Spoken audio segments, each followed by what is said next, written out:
Durante o primeiro século, a maioria das pessoas à volta do mar Mediterrâneo vivia em cidades com alta densidade populacional, todas governadas pelo Império Romano. Cada cidade tinha uma mistura de culturas, etnias e religiões.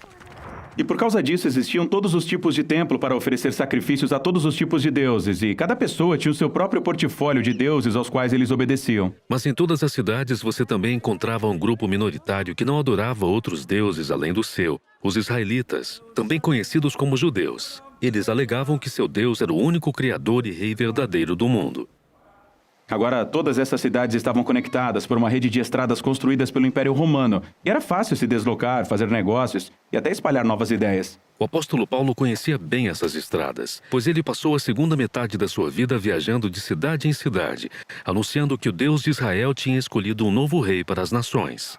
E esse rei não era igual a nenhum rei que tinha vindo antes. Isso mesmo. Muitos reis governam com agressão ou poder, mas esse novo rei governa com sacrifício e amor. O nome dele é Jesus, e Paulo é seu mensageiro, e ele está convidando todas as pessoas a viver sob a autoridade desse rei.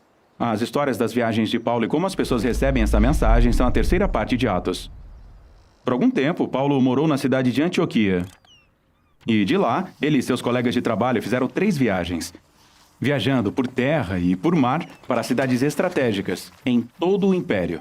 Em cada cidade, Paulo sempre ia primeiro na sinagoga judaica, onde seu povo se reunia. E de lá, ele ensinava e mostrava como o rei messiânico prometido nas escrituras hebraicas é Jesus de Nazaré. Algumas pessoas acreditavam nisso, outras não.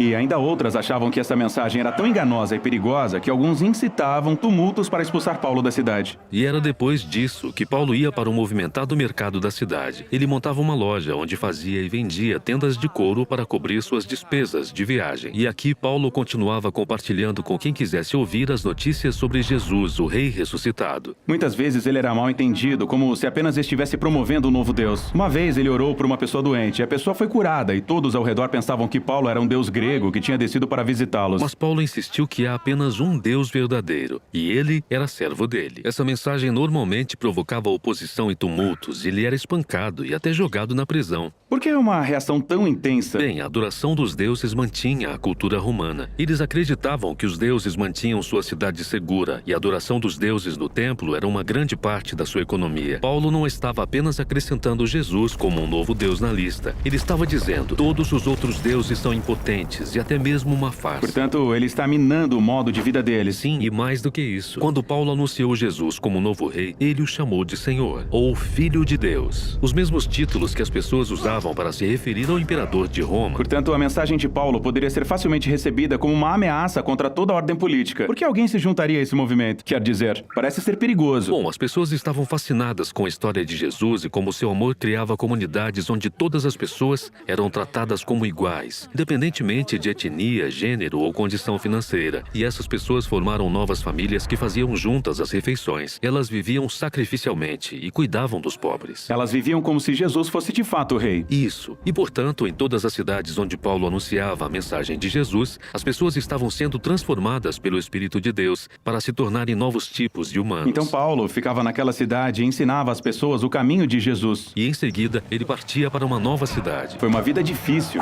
Paulo teve que suportar muita dor e muito sofrimento. Sim, e ele fez isso porque acreditava que suas próprias dificuldades eram uma representação do sofrimento e da morte de Jesus pelos outros. Ele dizia que era o amor de Deus que o levava a compartilhar a história de Jesus, não importando quanto custasse. Após sua terceira viagem, a reputação de Paulo tinha crescido. Ele tinha feito muitos amigos, mas também fez muitos inimigos, que ele deveria evitar. Mas Paulo não os evitou. Sua próxima parada era Jerusalém, uma cidade cheia de pessoas que queriam que ele fosse preso e até morto. A seção final de Atos relata por que ele vai a Jerusalém e o que acontece quando ele chega lá.